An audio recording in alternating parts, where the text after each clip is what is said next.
August রাত্রিবেলা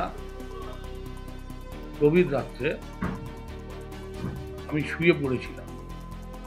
অপ্রত্যাশিতভাবে আমি দেখলাম যে আমি দোতলায় শুয়েছিলাম, নিচতলায় ধুম ধুম করে দরজায় আওয়াজ হচ্ছে, আমার অফিস ঘরের দরজায়, নিচে যে অফিস ঘর আছে। আমি প্রথম ভেবেছিলাম ক্লাবের ছেলেরা ফ্ল্যাগ লাগাচ্ছে, হয়তো সেই আওয়াজ। তারপর দেখলাম জানালার কাঁচ ফাঁচ এইসব কাঁচ ভাঙার আওয়াজ।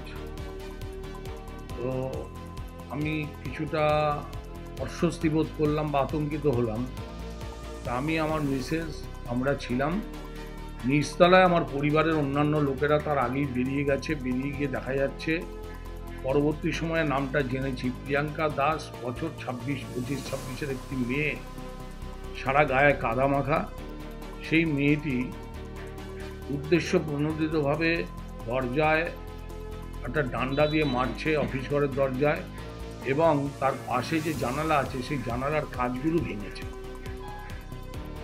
তো আমি তখনও নিচে নামিনি, আমি উপরের বারান্দা থেকেই পুরো বিষয়টা দেখছিলাম। তার মধ্যে প্রতিবেশীরা অনেকেই জড়ো হয়েছেন গভীর রাত্রে, আমার বাড়ির লোকেরাও ছিলেন, এবং সেখানে সেই মেয়েটি বোঝা যাচ্ছে যে মদ্যপ অবস্থায়, চূড়ান্ত মাতাল অবস্থায় ও এই কাজটা করছে।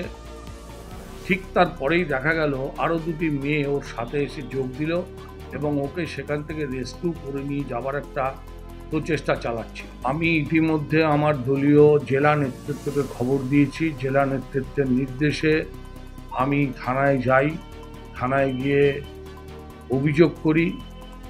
উদ্দেশ্য প্রণোদিতভাবে আজ অবধি কোনোদিন আমার বাড়িতে এইরকম ঘটনা কেউ ঘটাতে পারে বলে আমার বিশ্বাস হয়নি। অসৎ উদ্দেশ্য নিয়ে এই কাজটা করেছে বলে আমার ধারণা, এবং পুলিশকে আমি দলীয় নেতৃত্বের, জেলা নেতৃত্বের নির্দেশে আমি আমার পক্ষ থেকে অভিযোগ দায়ের করি। আজকে মহামান্য আদালত, ব্যারাকপুর কোর্ট, আমার আইনজীবী যা বললেন তাতে ব্যারাকপুর কোর্ট থেকে পুলিশকে নির্দেশ দিয়েছেন এই ঘটনার পূর্ণাঙ্গ তদন্ত করার।